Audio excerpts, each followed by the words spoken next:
राम जी ने देखा कि सबने हर्ष व्यक्त किया, किंतु एक अयोध्या के वयोवृद्ध ब्राह्मण मौन भाव से अपने आसन पर बैठे हैं। उन्होंने इच्छा अनिच्छा प्रसन्नता अप्रसन्नता कुछ भी व्यक्त नहीं की। तो सभा की हर्षद ध्वनि के शांत होने के पश्चात राम जी ने बड़ी विनम्रता से कहा, भगवान आप कुछ कहना चाहते हैं तो अवश्य कहें। सबने अपने अपने मत की बात कही, आपने कुछ नहीं कहा। तो उन्होंने कहा उदासीन भाव से कि ठीक है, बहुमत का जमाना है और जब सबकी राय यही है तो हम उसका विरोध क्यों करें। नहीं नहीं, बहुमत नहीं, यहाँ बहुमत अल्पमत वाली बात नहीं है। राम जी का न्याय तो ऐसा है कि एक भी व्यक्ति के विरुद्ध यदि बात होती है तो राम जी उसे स्वीकार नहीं करते। आप बताइए। तब हमने गुरुदेव के मुख से सुना है कि उस ब्राह्मण ने कहा, महाराज मैंने आपके पिताजी के शासनकाल को भी देखा है, मैंने आपके पितामह के शासनकाल को भी देखा है, महाराज अज के शासनकाल को भी देखा है, और हमने आपके प्रपितामह महाराज रघु का भी शासनकाल देखा है। मैं इतना दीर्घायु ब्राह्मण हूँ, पर भगवान आप परब्रह्म परमात्मा अवश्य हैं, पर जैसी ब्राह्मण भक्ति आपके पूर्वज रघु में थी वैसी तो कहीं दिखाई सुनाई नहीं पड़ती है। इसलिए मेरे विचार से तो परिवर्तन की आवश्यकता नहीं। राम जी बोले आपका मत है वही हमारा मत है, वही हमें ग्राह्य है। और राम जी ने उस ब्राह्मण ने कहा कि रघु जी इतने शक्ति संपन्न थे कि वो रावण का वध कर सकते थे, लेकिन भले ही धर्म भ्रष्ट ही सही, पर ब्राह्मण है, जन्मना ब्राह्मण है, इतना मान करके उन्होंने उसका वध नहीं किया रावण का। कथा प्रसिद्ध है कि रावण रघु जी के पास लड़ने आया, युद्ध के लिए आया। तो रघु जी मध्याह्नकालीन संध्योपासन श्री सरयू जी के जल में कर रहे थे। सरयू जल से बाहर निकले तो एक चुल्लू जल उन्होंने दक्षिण की ओर फेंका। तो रावण तो वहां प्रतीक्षा कर रहा था रघु जी की। रावण ने कहा, महाराज आप बड़े ब्राह्मण भक्त हैं और कोई ब्राह्मण किसी भी प्रकार की भिक्षा मांगे आप उसे मना नहीं करते, तो मैं आपसे युद्ध की भिक्षा लेने के लिए आया हूँ। रघु जी हंसे, बोले भाई ब्राह्मण कभी युद्ध की भिक्षा तो नहीं मांगता, लेकिन चलो तुम अपने को ब्राह्मण कह रहे हो तो मेरी निष्ठा को तुम सुन लो। ब्राह्मण मेरे आराध्य हैं, उपास्य हैं। आराध्य उपास्य ही नहीं, अति आराध्य अति उपास्य हैं, अति इष्ट हैं। क्योंकि इक्ष्वाकु कुल दैवतम, इक्ष्वाकु, अभी खट्वांग जी के बारे में सुना, वो कहते इक्ष्वाकु कुल के देवता तो ब्राह्मण ही हैं। और यदि भगवान रंगनाथ इक्ष्वाकु कुल के देवता हैं तो समत्परोहम द्विजदेव देवः, भगवान श्री हरि भी तो अपना इष्ट ब्राह्मणों को मानते हैं। तो भगवान इष्ट हैं और इष्ट का इष्ट होने से ब्राह्मण अति इष्ट हैं। इसलिए मैं ब्राह्मण से युद्ध नहीं कर सकता। और दूसरी बात है, यदि मैं तुम्हें भिक्षा दूं भी युद्ध की तो समानता में युद्ध होना चाहिए। तुम शक्ति में, बल में, सामर्थ्य में मेरी समानता नहीं रखते हो, इसलिए भी मैं तुमसे युद्ध नहीं करूंगा। असमान व्यक्ति से युद्ध नहीं करना चाहिए, समानता में युद्ध होना चाहिए। रावण ने कहा चलो कोई बात नहीं, समानता असमानता की परीक्षा तो पीछे हो जाएगी। पहले एक बात बताइए कि संध्योपासन के पश्चात एक चुल्लू जल भर के दक्षिण को फेंकने की कोई विधि किसी कर्मकांड के ग्रंथ में तो नहीं है, तो ये आपने क्या किया? संध्योपासन करके बाहर निकले और त्वरित गति से सरयू जी का एक चुल्लू जल लिया और दक्षिण की ओर फेंक दिया। तो दक्षिण दिशा में इस जल को फेंकने का प्रयोजन क्या है? ये कोई कर्मकांड की विधि है? मैंने तो कभी कहीं पढ़ा देखा सुना नहीं। रावण भी विद्वान तो था। तब राजर्षि रघु जी महाराज ने कहा कि दंडकारण्य में एक ब्रह्मर्षि की अग्निहोत्र का साधन गाय, वह स्वच्छंद गति से चल रही थी। ब्राह्मण उसके पीछे पीछे चल रहा था। इसी बीच में एक सिंह ने आक्रमण किया। ब्राह्मण ने पुकारा, बचाओ महाराज बचाओ।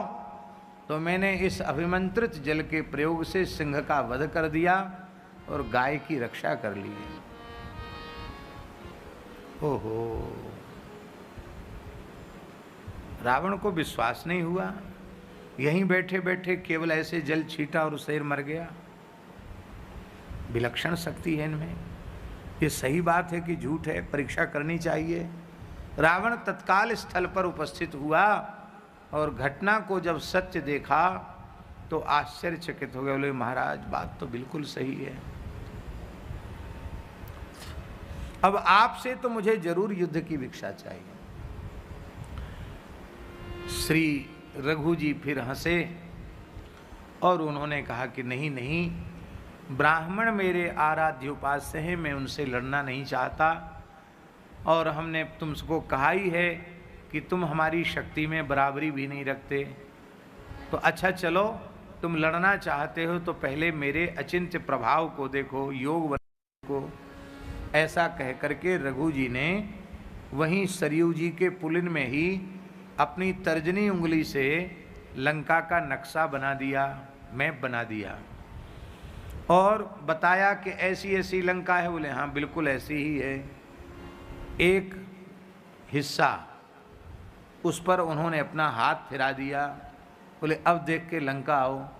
जो जितने अंश पर रघु जी ने हाथ फेरा था उतना अंश लंका का ध्वस्त हो गया, उसका नाम निशान नहीं था।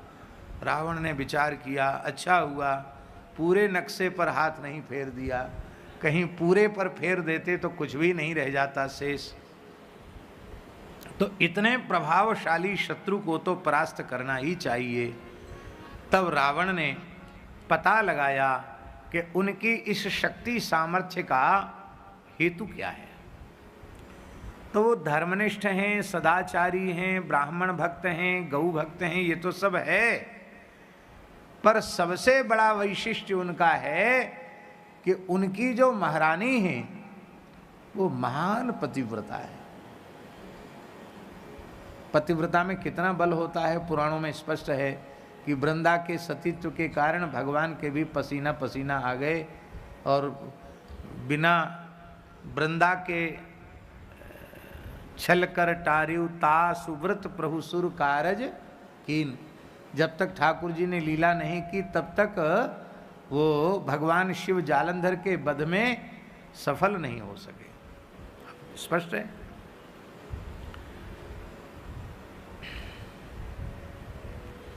तो रावण बहुरूपिया तो थे ही।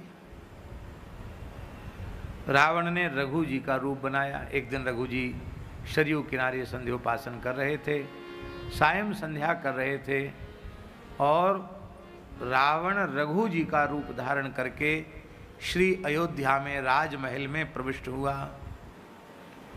तो महारानी ने देखते ही कह दिया कि ये मेरे स्वामी नहीं हो सकते, ये उनका स्वरूप धारण करके कौन राक्षस यहाँ घुस गया है, निकालो इसको। और यदि तू आगे बढ़ेगा तो मेरी दृष्टि पड़ते ही दग्ध हो जाएगा। रावण डर के मारे भाग गया। जब लौटकर आने पर रघु जी ने इस उपद्रव को सुना तब तो निश्चय किया कि इस उपद्रवी को तो अनुशासित करना ही चाहिए। तब आपने अपने तरकस से एक बाण निकाला और जब बाण निकाला तो तत्काल श्री ब्रह्मा जी प्रकट हो गए। बोले महाराज मैंने रावण को लंबी आयु दे रखी है, मेरी लिपि को न मेटिए हैं, आप उसका वध न करें, आप क्षमा करें उसको। रघु जी ने कहा कि मैंने संकल्प पूर्वक बाण तरकस से हाथ में ले लिया है, अब बिना रावण वध के ये तरकस में प्रविष्ट नहीं हो सकता।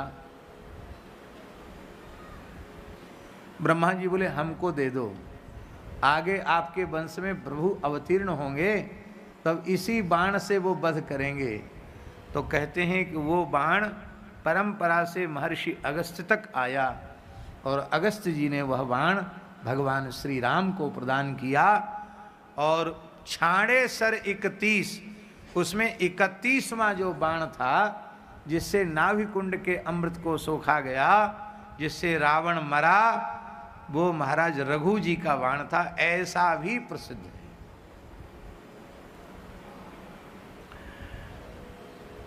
और महाराज जी बंगला की रामायण में एक बड़ी सुंदर बात है, आपको सुनने पे लगेगा कि एकदम नई कथा है।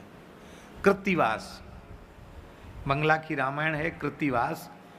उस बंगला रामायण कृत्तिवास में लिखा है कि जब रावण को ये पता चला कि हमको मारने का संकल्प करके रघु जी ने बाण निकाल लिया, और वो ब्रह्मा जी समझा बुझाकर रघु जी से ले आए हैं, तो क्यों न मैं ब्रह्मा जी को प्रसन्न करके तब से वो बाण ले लूं, तो अमर हो जाऊंगा। तो तप करके उसने ब्रह्मा जी को प्रसन्न किया और अपना मृत्युबाण उनसे ले लिया, और अंतःपुर में अपने निज महल में एक स्तंभ के भीतर उसको चुनवा दिया। उसका गंधाक्षत पुष्प से पूजन भी करता था, मेरे अरिष्ट का निरसन हो, मैं अजर अमर हो जाऊं। इस बात का किसी को ज्ञान नहीं था, कृत्तिवास में लिखा है, पर विभीषण को पता था। तो श्री राम जी उदास हैं, अभी वे वध नहीं कर पा रहे हैं रावण का, बार बार उसके मस्तक और भुजाएं पुनः उत्पन्न हो जाती हैं कटने के बाद। भगवान सहज सर्वज्ञ हैं, नर नाट्य कर रहे हैं, शिक्षा देने के लिए कर रहे हैं, इसलिए ऐसा आप अपने मन में सोचना। प्रभु की उदासी शरणागत विभीषण के निश्चल निष्कपट अंतःकरण को अभिव्यक्त करने वाली। यदि सच्चे शरणागत विभीषण जी हैं तो फिर अपने पराये का भेद भूल करके श्री राम जी के सुख का ही विचार करेंगे।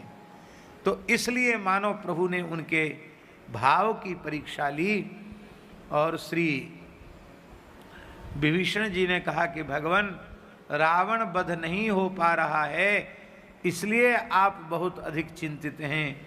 तो भगवान इसका कारण है, इसके नाभि कुंड पीयूष वस जाके नाथ जियत रावण बल ताके, इसके नाभि कुंड में अमृत है। और वह एक ही ऐसा बाण है जिस बाण के आपके हस्तगत होने पर उसी से इसका वध होगा। पूरी बात सुनाई रघु जी के बाण की विभीषण ने। तो भगवान ने पूछा कि वो कहाँ है बाण, हमको कैसे मिलेगा। तो विभीषण ने कहा कि भगवान, इतने तक तो मुझे पता है कि रावण उसको ब्रह्मा जी से ले आया था, अब लंका में ही रखा होगा, कहाँ छिपा के रखा है इस बात का ज्ञान हमको नहीं है, तो इसको कैसे पता चले। तो हनुमान जी हैं, कवन सुकाज कठिन जग माही, जो नहीं होए तात तुम पाई। हनुमान जी सब कुछ करने में समर्थ हैं। तो सरकार ने अपनी करुणा भरी दृष्टि से हनुमान जी की ओर देखा। हनुमान जी ने कहा, सरकार, पता लगाने का काम तो हमारा है, पता चल गया कि बाण है तो आपके सेवा में मैं उसे प्रस्तुत करूंगा। कृत्तिवास में लिखा है कि हनुमान जी एक विलक्षण ब्रह्मचारी का रूप धारण करके अंतःपुर के उपवन में प्रकट हो गए, जहाँ मंदोदरी बहुत व्यग्र हो रही थी कि मेरे पति के मस्तक बार बार कट कट करके गिर रहे हैं, भुजाएं कट कट करके गिर रही हैं, हाय हाय मेरे पति के प्राण कैसे बचेंगे। उसी समय एक विलक्षण दैवज्ञ ब्रह्मचारी के रूप में हनुमान जी प्रकट हुए और बोले, रावण की विजय हो, रावण की विजय हो। अरे महाराज, आप कौन हैं? जो कहते रावण की विजय हो, सब तो कहते राम जी की जय, राम जी की जय, आप रावण की विजय बोल रहे हैं। बोले भाई देखो ऐसा है, तुम्हें भले ही पता न हो, पर मैं अपने अतीन्द्रिय ज्ञान के द्वारा जानता हूँ कि मृत्यु बाण को रावण ब्रह्मा जी से लेके आया था, और जब तक वह बाण राम जी के हाथ में नहीं पहुँचेगा तब तक रावण का वध नहीं होगा, चाहे जितनी बार मस्तक कटें और भुजाएं कटें। इतना सुनते ही मंदोदरी समझ गई, बोले हाँ महाराज बिल्कुल सही, आप तो निश्चित सिद्ध महात्मा हैं, आप त्रिकालज्ञ ब्रह्मचारी हैं, आप बिल्कुल ठीक कहते हैं। उस बाण को तो महाराज ने इस स्तंभ में चुनवा रखा था, ऐसे उसके मुंह से निकल गया। व्यक्ति की कमजोरी होती है, वो सब बात छिपा सकता है, पर अपनी प्राण वल्लभा पत्नी से कुछ नहीं छिपाता है। एकांत में उसको बहुत अधिक विश्वास दिलाने के लिए अपनी छुपी हुई बात भी उसको बता देता है। इतना सुनते हनुमान जी अपने रूप में प्रकट हो गए, एक लात लगाई, स्तंभ विदीर्ण कर दिया और बाण लेकर राम जी के हाथ में दिया, और उससे रावण का वध हुआ, ऐसा कृत्तिवास में लिखा है। तो जिन जिन महात्माओं ने भगवान श्री राम के चरित्र के बारे में कुछ भी लिखा है वो सब ठीक है। चरितम रघुनाथस्य शतकोटि प्रविस्तरम एकैकमक्षरम पुंसाम महापातक नाशनम, ऐसा भगवान श्री राम का चरित्र है। तो रघु जी का चरित्र बड़ा अद्भुत है। कौत्स ब्रह्मचारी के लिए उन्होंने कुबेर से कैसे स्वर्ण की वृष्टि कराई थी, वो कथा तो प्रसिद्ध ही है। आज भी अयोध्या जी में स्वर्ण खनी कुंड है जहाँ स्वर्ण की वर्षा हुई थी। तो रघु जी के बहुत विलक्षण विलक्षण चरित्र हैं। रघु जी के पुत्र अज हुए और अज के पुत्र दशरथ हुए। दशरथ जी के संबंध में महाराज जी ऐसा लिखा है, वेदो दशरथो नृपा, दशरथ जी को वेद कहा गया। वेदो दशरथो नृपा, दशरथ जी वेद हैं, और ज्ञान शक्ति कौशल्या है, कर्म शक्ति कैकेयी हैं, और सुमित्रा जी उपासना शक्ति है। ज्ञान कर्म उपासना यही वेद के 3 कांड हैं, और इनके संयोग से ही परब्रह्म तत्व श्री राम तत्व प्रकट होता है। इसलिए इस प्रकार की परिकल्पना हमारे महापुरुषों ने, पूर्वाचार्यों ने की है। अब वो वेद दशरथ जी हैं, तो वेद नित्य सिद्ध अनाद्य पौरुषेय है, सनातन है। वेदो नारायण साक्षात स्वयंभूरिति सुश्रुमो, स्वयंभू है। यस्य निश्वसितम वेदाः ब्रह्मांडं च कलेवरम, जिन भगवान का श्वास प्रश्वास वेद है, और ये पूरा ब्रह्मांड ही भगवान का कलेवर है, विराट भगवान का कलेवर है। हमसे कोई पूछे कि आपका श्वास प्रश्वास कब से है, तो हम उत्तर देंगे कि जब से हम हैं तब से हमारा श्वास प्रश्वास है। तो भगवान का श्वास प्रश्वास कब से है? जब से भगवान है तब से भगवान का श्वास प्रश्वास है। तो भगवान कब से हैं? भगवान तो सदा सर्वदा से हैं। क्या आप अपने श्वास के सर्जक हैं? क्या आप अपने श्वास की सृष्टि करते हैं? नहीं करते हैं। यदि आप श्वास की सृष्टि करने वाले होते तो सुसुप्तावस्था में आपकी श्वास बंद हो जानी चाहिए थी, पर उस समय तो किसी किसी के घुर्राटे चलने लग जाते हैं। तो इसका मतलब है श्वास प्रश्वास की प्रक्रिया अत्यंत स्वाभाविक है, सहज है। इसलिए गोस्वामी जी ने कहा, जाकी सहज श्वास श्रुतिचारी, वेद सहज भगवान के श्वास प्रश्वास से अभिव्यक्त होता है। तो वेद सनातन है, वेद स्वयंभू है, किंतु सृष्टि के क्रम में तेने ब्रह्म हृदय आदि कवये मुह्यन्ति यत् सूरयः, भगवान अपने हृदय के संकल्प से वेदों का ज्ञान श्री ब्रह्मा जी को प्रदान करते हैं, जिसके संबंध में बड़े बड़े सूरी भी मोहित हो जाते हैं। इसलिए महाराज जी वेदों का तात्पर्य जीव समझ ही नहीं सकता था, इसलिए भगवान ने व्यास रूप में अवतरित होकर के वेद के गुरु गंभीर तात्पर्यों को इतिहास पुराण के माध्यम से अत्यंत सरल करके प्रस्तुत किया और सबके लिए उपादेय बना दिया वेद को। इस समय तो अधिकार अनधिकार की बात ही नहीं है, लेकिन जो अधिकारी नहीं, स्त्री शूद्र द्विजबंधु नाम त्रैन श्रुति गोचरा, ये जो अनधिकारी जीव हैं, उन अनधिकारी जीवों को भी वेदार्थ का बोध होवे, इसके लिए भगवान व्यास ने पंचम वेद महाभारत की रचना। इसलिए आदि पर्व में महाभारत में लिखा है, इतिहास पुराणाभ्याम वेदार्थम समुपबृंहयेत विभेत्यल्पश्रुताद् वेदो मामयम प्रहरिष्यति। भगवान व्यास कह रहे हैं वेदार्थ का उपवृंहण इतिहास पुराण के माध्यम से करना चाहिए। जो अल्पश्रुत है उससे भगवान वेद भयभीत होते हैं, यह मेरे स्वरूप को विखंडित कर देगा। कहा अल्पश्रुता, इतिहास पुराण से जो अनभिज्ञ है वही अल्पश्रुत है, और उस अल्पश्रुत से वेद भयभीत होते हैं। इसलिए जो महापुरुष बड़े विद्वान थे और वेदों पर जिन्होंने बहुत ऐतिहासिक कार्य किया, वेद को ही प्रधान मान करके अपने संपूर्ण जीवन में वो कार्य करते रहे, किंतु इतिहास पुराण को वेद भाष्य न मानने के कारण उन्होंने वेद की दुहाई देने के बाद भी मूर्ति पूजा का निषेध कर दिया, सपिंडी कृत्य का निषेध कर दिया, अवतारवाद का निषेध कर दिया। दुहाई तो वेद की ही दे रहे थे, पर यह क्यों हुआ ऐसा उन महानुभावों के जीवन में? इसलिए हुआ क्योंकि उन्होंने व्यासकृत वेद भाष्य को के प्रामाण्य को स्वीकार नहीं किया, इसलिए ये विसंगति उनके जीवन में आई। तो वह वेद अत्यंत गंभीर है, पर प्रथमतः ब्रह्मा जी के मुख से भगवत संकल्प से सृष्टि के क्रम में वह प्रकट होता है, क्योंकि यह सृष्टि वेद मूलक है। पहले वेद है, इसके बाद सृष्टि है।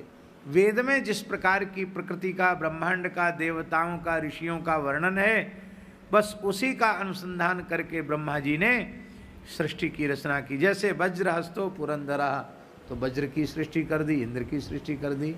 स्वर्ग का वर्णन है तो स्वर्ग की सृष्टि कर दी। तो ये संपूर्ण ब्रह्मांड की सृष्टि वेद मूलक है। ब्रह्मा जी का भी एक नाम अज है। ब्रह्मा जी को अज कहते कि नहीं? अजन्मा है ब्रह्मा जी। प्राकृत बालक की तरह ब्रह्मा जी का जन्म नहीं है। भगवान के नाभि कमल से उत्पन्न है ब्रह्मा जी। ब्रह्मा जी अज हैं। इसलिए ऐसा लगता है कि वेद को दशरथ के रूप में अभिव्यक्त होना है, इसलिए ब्रह्मा जी ही एक अंश से अज के रूप में उत्पन्न हुए। और जब अज हुए तो वेद ब्रह्मा जी से प्रकट होता है, अज से दशरथ प्रकट हुए। दशरथ की 3 रानियां ज्ञान कर्म शक्ति, कौशल्या, केकई और सुमित्रा, इनका संयोग हुआ तो भगवान श्री राम, लक्ष्मण, भरत, शत्रुघ्न, चारों लाल जी का प्राकट्य हो गया। बोलो भक्तवत्सल भगवान की जय। तो दशरथ जी का ये महान वैभव है, महत्व है। श्रीमद् वाल्मीकि रामायण को भी साक्षात वेद कहा गया। वाल्मीकि वेद है। गायत्री भाष्य भूतोसौ, ये महाकाव्य गायत्री का भाष्य है। इसलिए महानुभावों ने स्मरण किया है कि 24 अक्षर वाली गायत्री है, और आदि काव्य श्रीमद् वाल्मीकि रामायण की श्लोक संख्या भी 24,000 है। तकार से गायत्री मंत्र का आरंभ है, और यहाँ भी तपस्वाध्याय निरतम से ग्रंथ का आरंभ है। तकार पर ही गायत्री की परिसमाप्ति है। और यहाँ भी जगाम त्रिदिवम महत तकार पर ही ग्रंथ की परिसमाप्ति हो रही है। इसलिए एक एक अक्षर की एक एक हजार श्लोकों में व्याख्या है, ऐसा भी महानुभावों का भाव है, मत है, और वो शास्त्रानुकूल है, इसलिए अत्यंत आदर के योग्य है।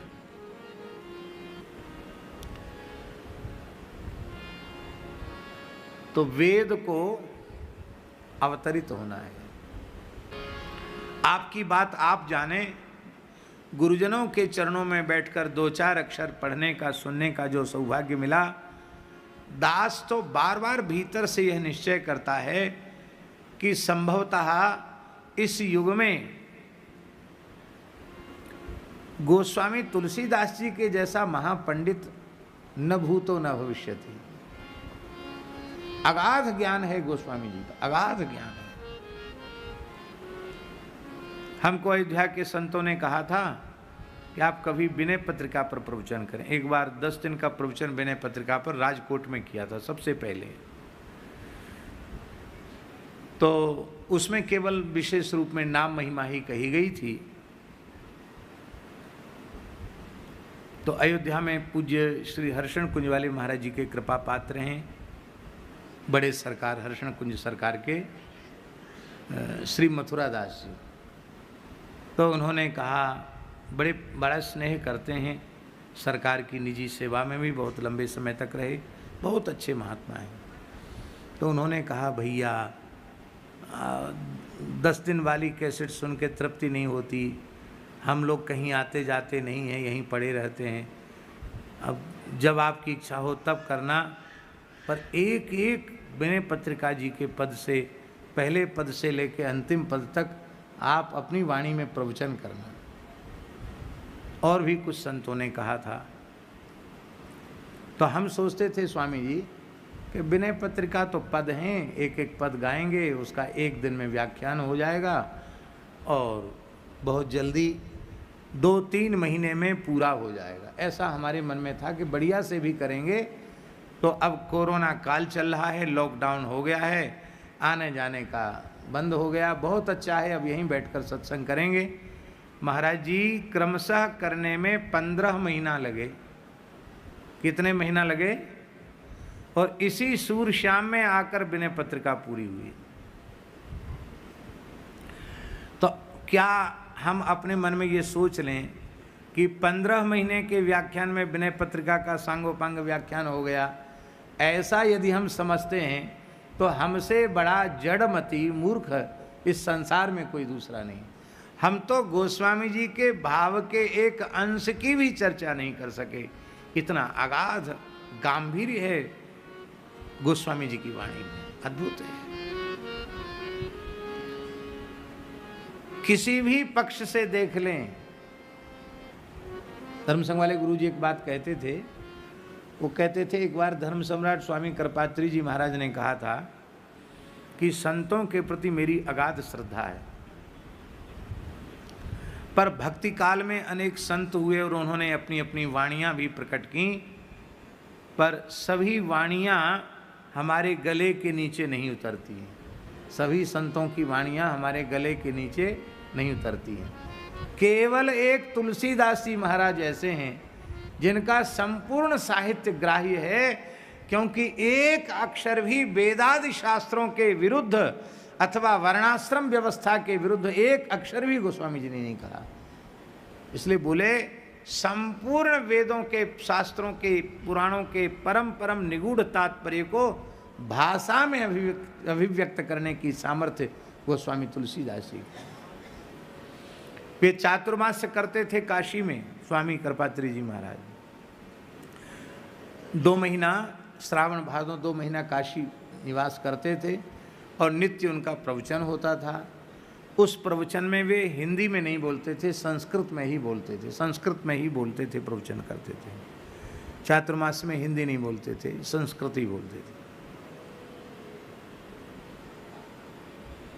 तो अपने प्रवचन में, प्रवचन तो उनका संस्कृत में होता और कैसी प्रज्ञा, कैसी वक्तृता उनमें थी, वो तो जिन लोगों ने उनको देखा है या सुना है वे ही अनुभव कर सकते हैं।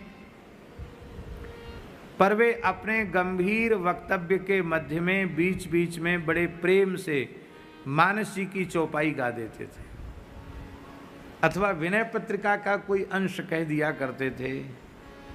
तो एक महापुरुष थे, स्वामी श्री देवनायकाचार्य जी महाराज, रामानुज संप्रदाय के थे, बड़े विद्वान थे और करपात्री जी के अभिन्न सहयोगी थे।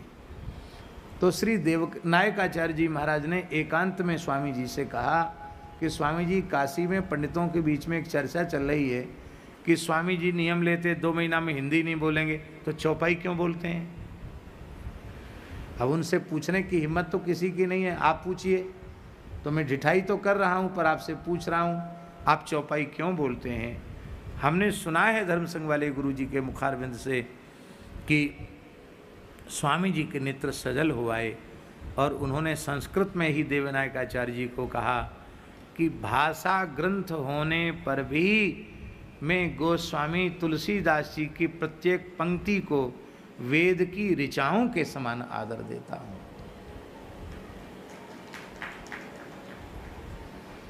इसलिए गोस्वामी जी का काव्य उद्धृत करने में मेरा व्रतभंग नहीं होता है।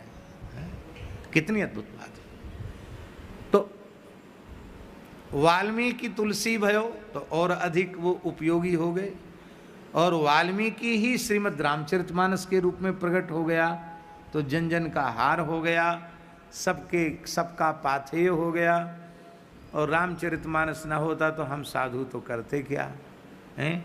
कितने लोग जो केवल मांगने खाने के लिए ही ग्रंथ का आश्रय लिए हैं, उनकी भी उदर पूर्ति मानस के द्वारा हो रही है, उनको भी यश कीर्ति धन सब कुछ मिल रहा है। और यदि निष्काम भाव से आश्रय लें तो भगवत प्रेम भी उन्हें प्राप्त होगा। और मेरा ऐसा मानना है कि सकाम भाव से भी कोई सद्ग्रंथों का आश्रय ले, ईमानदारी से ले, तो अंत में वे ग्रंथ उसे निष्काम बना दें। इसलिए आर्ष ग्रंथों का आश्रय अपने जीवन में अवश्य लेना चाहिए। भगवत प्राप्ति की ओर जो बढ़ना चाहते हैं, मेरे विचार से उनको बहुत अधिक ग्रंथों में भटकना नहीं चाहिए। श्रीमद् भगवद गीता, श्रीमद् भागवत, श्रीमद् रामचरितमानस, श्रीमद् भक्तमाल और श्री विनय पत्रिका, ये 5 ग्रंथ पर्याप्त हैं परमार्थ पथ के पथिकों के लिए, परम परम पाथेय हैं। रामचरितमानस से आप ऐसा मत सोच लेना कि हम श्रीमद् रामायण का नाम नहीं ले रहे हैं।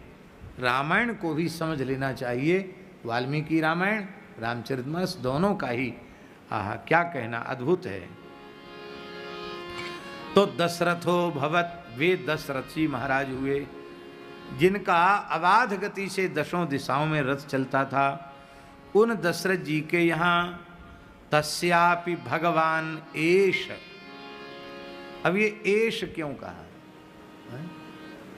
तस्यापि भगवान एष। एष का प्रयोग कहाँ होता है?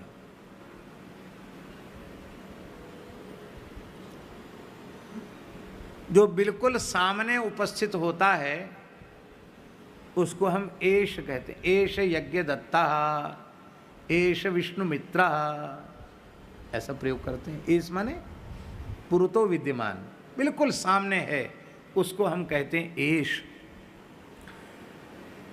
तो 28वीं चतुर्युगी के द्वापरांत में कृष्ण अवतार हो रहा है और भगवान श्री कृष्ण की लीला संवरण के पश्चात, काफी समय बीतने के पश्चात, शुकदेव जी और राजर्षि परीक्षित का समागम हो रहा है। और भगवान श्री राम का अवतरण तो व्यास वाणी के प्रामाण्य के अनुसार इस वर्तमान चतुर्युगी के त्रेता में राम जी का आविर्भाव नहीं है। राम जी का आविर्भाव 24वीं चतुर्युगी के त्रेता में है। इसकी चर्चा हम भगवत कृपा से कल करेंगे, अनेक प्रमाण उद्धृत करेंगे। कई पुराणों में ये बात है महाराज जी कि 24वीं चतुर्युगी के त्रेता में राम जी का आविर्भाव हुआ। इसलिए राम जी के आविर्भाव को बहुत लंबा समय व्यतीत हो चुका है। जो लोग आजकल के अति आधुनिक विचारक तो 5-4 साल से पहले कुछ मानते ही नहीं। ज़्यादा लोग बढ़ते हैं तो 10-11 लाख वर्ष चले जाते हैं, लेकिन राम जी का अवतरण करोड़ों वर्ष पहले हुआ। हम उसकी संख्या भी कल बताने का प्रयास करेंगे।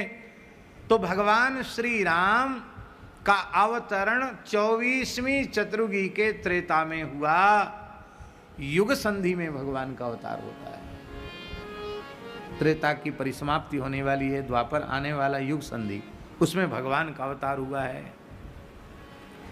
और उन भगवान के लिए शुकदेव जी कह रहे हैं एष एष तस्यापि भगवान एष। ये भगवान कौन? बोले जो सामने खड़े हैं। इसका तात्पर्य है कि वक्ता श्रोताओं की भी श्रेणियां होती हैं।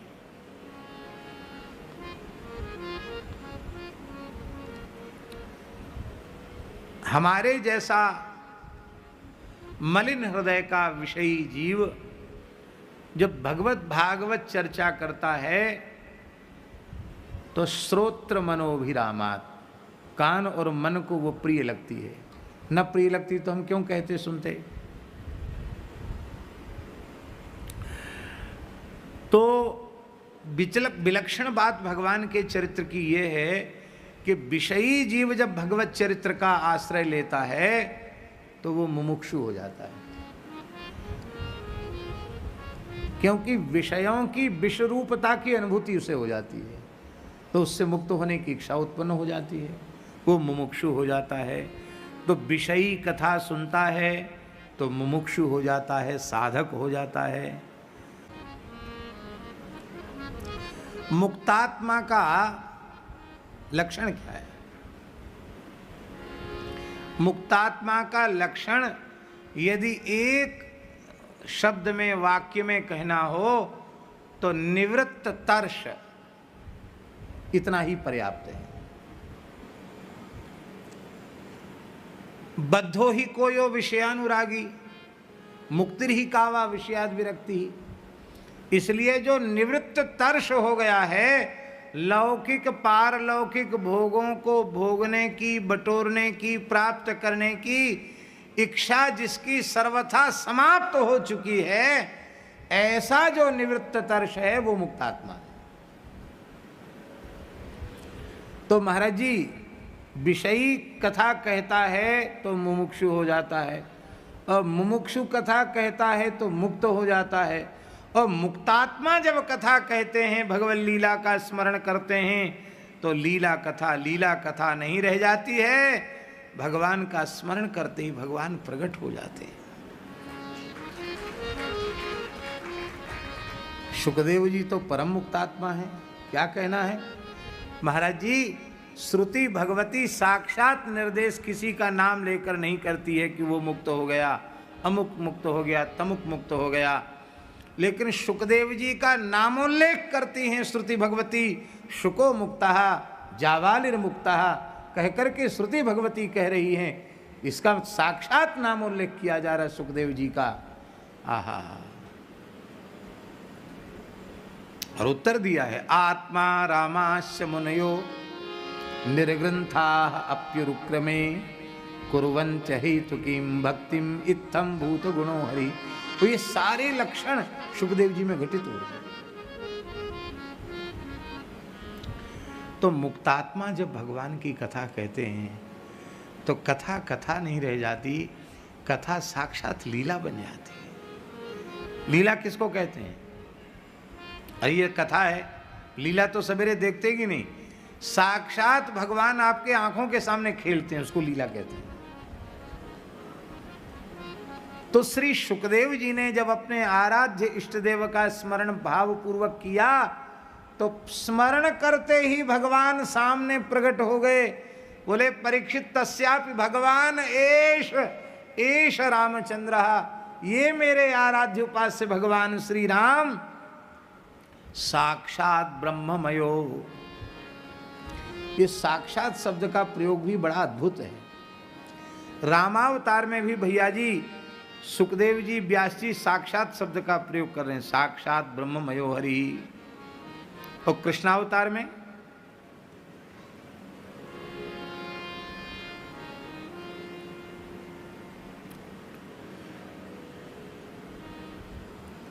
वहां भी स्तुति में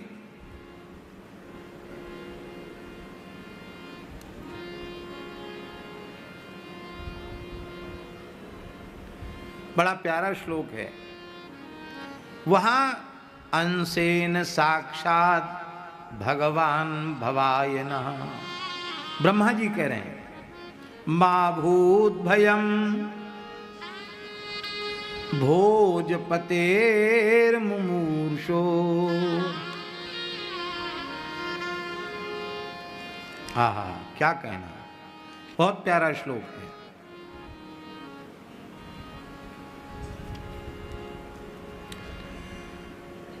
दिष्ट्याम्बते कुक्षिगतः परः पुमान्।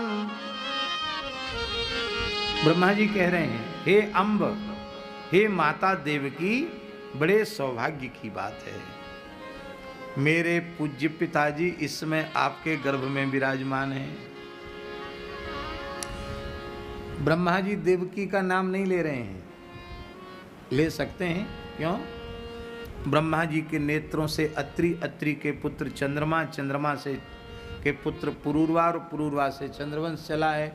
कितनी पीढ़ियों के बाद देवकी हैं। ब्रह्मा जी की नाते में क्या लगती हैं, आप लोग हिसाब किताब लगाइए। तो ब्रह्मा जी अम्ब कहें, ये तो लगता है मर्यादा विरुद्ध है।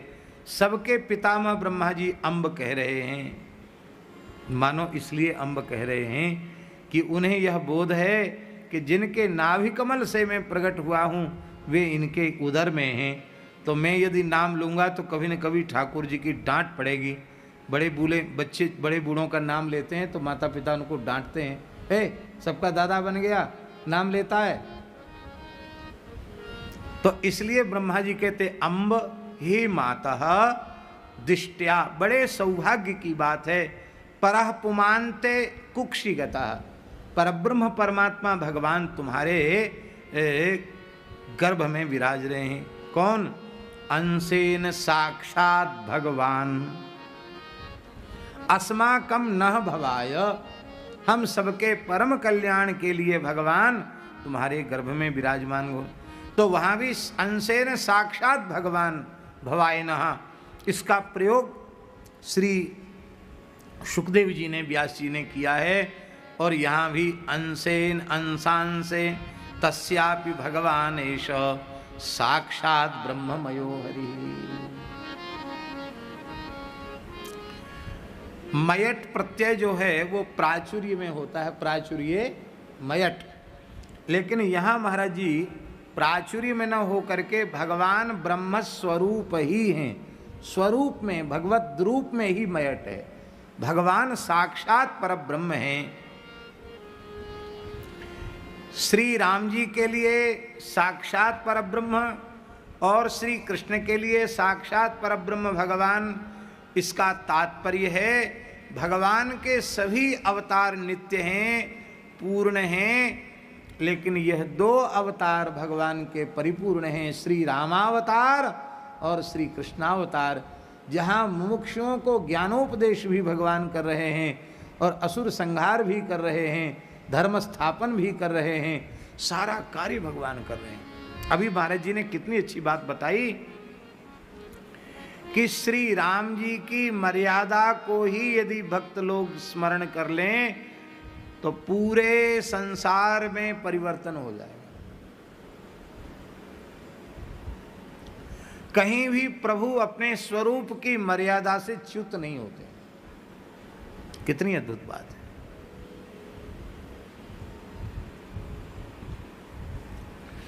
हमको पूज्य गुरुदेव श्री पहाड़ी बाबा महाराज ने कृपा पूर्वक 1995 में विरक्त वेश प्रदान किया। कार्तिक पूर्णिमा थी।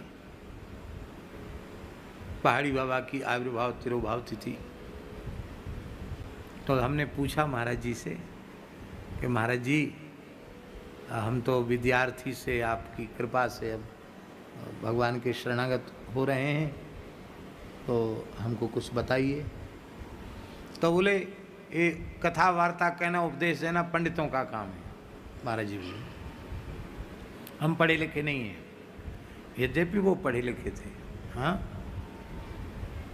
पहाड़ी बाबा महाराज अपठित नहीं थे, क्योंकि उनके जो नाना थे वो अपने समय के, अपने संभाग के सबसे बड़े विद्वान थे। न्याय, व्याकरण, वेदांत, ज्योतिष आदि विविध विषयों के महापंडित थे। और उनके पास रहकर उन्होंने अध्ययन किया। तो ज्योतिष तो महाराज जी का बहुत अच्छा था, लघु सिद्धांत भी पढ़ के ही आए थे घर से, कर्मकांड भी पूरा पढ़ के आए थे, वेद भी पढ़ के आए थे। तो अपठित तो नहीं थे वो, लेकिन कहते हमेशा यही थे हम कोई पढ़े लिखे हैं। बचपन में घर छोड़ दिया, साधु हो गए। अब फिर सुनो हमारी पढ़ाई क्या हुई। गुरु महाराज ने सबसे पहले कहा गैया चराओ, तो जमुना पल्ली पार गैया चराने चले जाते। फिर किसी ने कहा भाई ब्राह्मण बालक है, थोड़ा और इसको ऊपर कृपा करो। तब गुरु महाराज ने फिर हमको रसोईया बना दिया, रसोई बनाओ। तो ठाकुर जी की रसोई में भर्ती हो गए। तो पहली क्लास गैया की सेवा, दूसरी क्लास बोले बर्तन मांजने में, सफाई में, ये हमारी दूसरी कक्षा हुई। और तीसरी कक्षा हुई मंदिर में पुजारी बना दिया। पूजा की सेवा सबसे कठिन है भैया जी, क्योंकि मंगला से शयन तक पुजारी को छुट्टी नहीं है। पुजारी बना दिया, कुछ वर्ष पूजा की, इसके बाद फिर घूमने की आज्ञा दी, अब विचरण करो। तो हम पढ़े लिखे नहीं, ऐसा बोलते थे। पर हमारे गुरुजी ने हमको वेश दिया तो एक वाक्य दिया। महाराज जी ने कहा वही एक वाक्य हम तुमको दे रहे हैं, जो गुरुजी से हमको मिला हुआ है वही वाक्य हम तुमको प्रदान कर रहे हैं। क्या कहा? बच्चा ये भेष भगवान का है, इसे लजाना नहीं, पुजाना हो सके तो पुजाना, पर लजाना नहीं। अब महाराज जी है तो बहुत सामान्य वाक्य है, लेकिन संपूर्ण वैराग्य और संपूर्ण साधुता, संपूर्ण आचरण की शुचिता इसमें सन्निविष्ट है। हम लोग परिचय देते तो क्या कहते? भेष भगवान का। तो भेष भगवान का है, जब भगवान का भेष है तो इसको लजाना नहीं। इतने में ही सारा उपदेश आ गया, कुछ भी बाकी नहीं रहा, पूरी बात आ गई।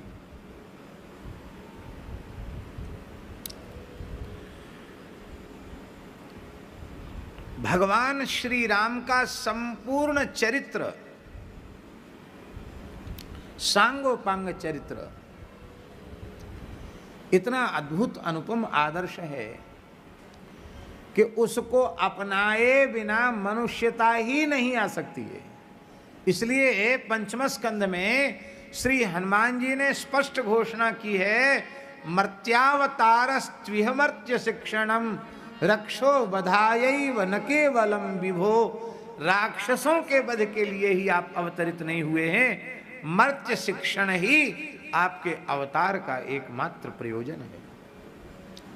और शिक्षण वाणी से नहीं, वाणी से जो शिक्षण होता है वो 2 नंबर का होता है, और आचरण से जो शिक्षण होता है वो 1 नंबर का होता है।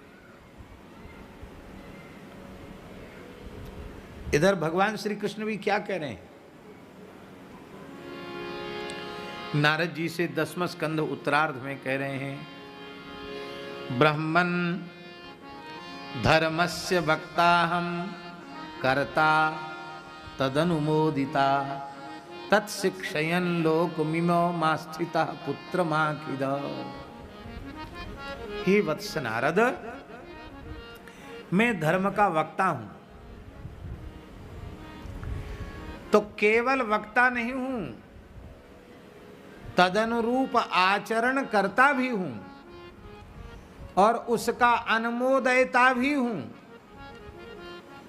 उसी धर्म को अपने चरित्र के माध्यम से लोगों को सिखाने के लिए इमं लोकम आस्थिता, इस लोक को मैंने स्वीकार किया है। इसलिए तुम खेद मत करो कि सवेरे सवेरे करावलोकन, भूमि स्पर्श, प्रातः स्मरण करते हैं, फिर शास्त्रीय विधि से स्नान करते हैं, फिर संध्योपासन करते हैं, पंच महायज्ञ करते हैं। ये सब क्यों करते हैं? राम भगवान श्री कृष्ण के लिए इसकी क्या अनिवार्यता है? भैया जी, आज भी द्वारिका आप गए होंगे तो द्वारकाधीश जी त्रिकाल संध्या करते हैं, आज भी सबके सामने संध्या करते हैं। संध्या के पात्र उनके सामने रखे जाते हैं, एक एक मंत्र पुजारी बोलता, आचमन प्राणायाम सब करा के, गायत्री जप भी सब कुछ उनसे करवाया जाता है। खुलेआम सबके बीच में द्वारकाधीश जी समय से तीनों कालों की संध्या करते हैं। अब ये अलग है कि प्रेमी लोग हैं, बीच बीच में उनको भोग लगाते रहते हैं, वो तो अच्छी बात है, क्योंकि 11 बार भोग आता है द्वारकाधीश जी को, 11 बार पाते हैं, तो 11 बार में तो बीच में संध्या के बीच में भी भोग आ जाता है, खुले में ही भोग आ जाता है और ठाकुर जी ग्रहण करते रहते हैं, संध्या भी होती रहती है। तो भगवान की बड़ी विलक्षण महिमा है।